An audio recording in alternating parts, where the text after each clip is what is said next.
Assalamualaikum. Today we are going to present an assignment with the title How Plants Survive Abiotic Stress.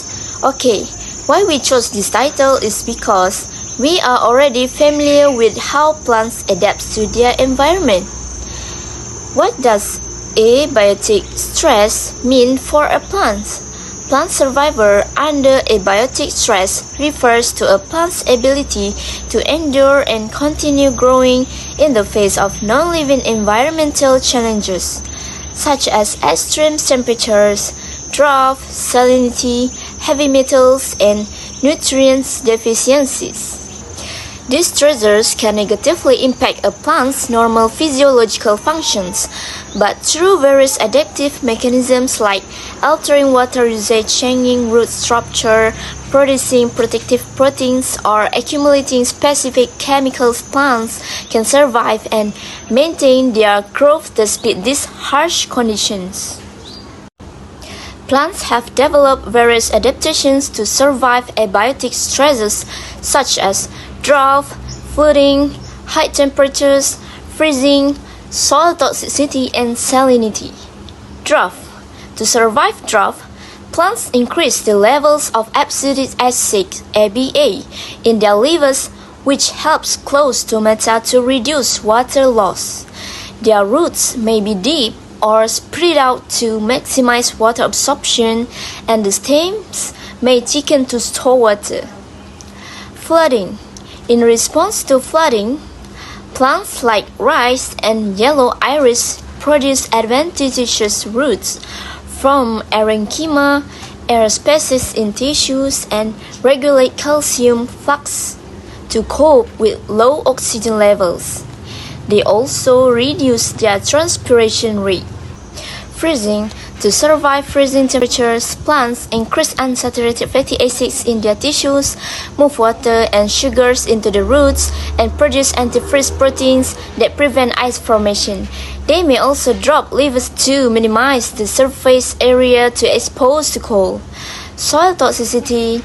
Plant adaptation to soil toxicity refers to the mechanisms by which plants survive and thrive in soils that contain harmful substances, such as heavy metals, high salinity, or acidic conditions. These adaptations can be structural, physiological, or biochemical, allowing plants to either avoid the toxic effect or tolerate them. Salinity. Plants respond by increasing the concentration of compatible solutes in their cells, which helps them maintain their turgor pressure and prevent dehydration. To prevent the effect, plants develop various mechanisms including modulating ion homeostasis, ion compartmentalization, and exports, and the biosynthesis of osmoprotectants. So for the first abiotic stress, we have drought. In order to survive drought conditions, plants initiate a series of adaptive responses, one of which involves increasing the levels of abscisic acid in their leaf, which is a hormone that plays a crucial role in triggering the closure of stomata, which is the tiny openings on the leaf surface, thereby significantly reducing water loss through transpiration. Additionally, their root systems may adapt by either growing deeper into the soil to access water from lower layers or by spreading out horizontally to maximize the absorption of any available moisture from the surrounding soil, while their stems may undergo thickening to enhance their capacity for water storage, ensuring the plant has sufficient reserve to endure prolonged periods of limited water availability. Next is flooding. Plants such as rice and yellow iris initiate a range of adaptive mechanisms to survive the stress of waterlogged conditions, including the production of adventitious roots, which are specialized roots that develop from non-root tissues and help to enhance oxygen uptake and nutrient absorption in saturated soils. Additionally, these plants form parenchyma, which are air-filled spaces within their tissues that facilitate the internal transport of oxygen. thereby countering the detrimental effects of low oxygen levels commonly associated with flooded environments, while they also regulate calcium fluxes within their cells to maintain cellular stability and function under these challenging conditions. And to further conserve energy and water, they reduce their transpiration rate, minimizing the loss of water through their leaves.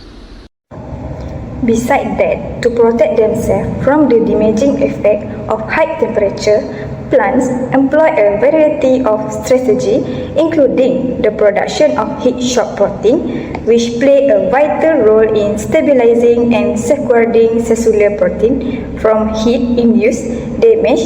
In addition, they adjust their stomatal regulation, carefully balancing the opening and closing of stomata to minimize water loss while still allowing for necessary gas exchange.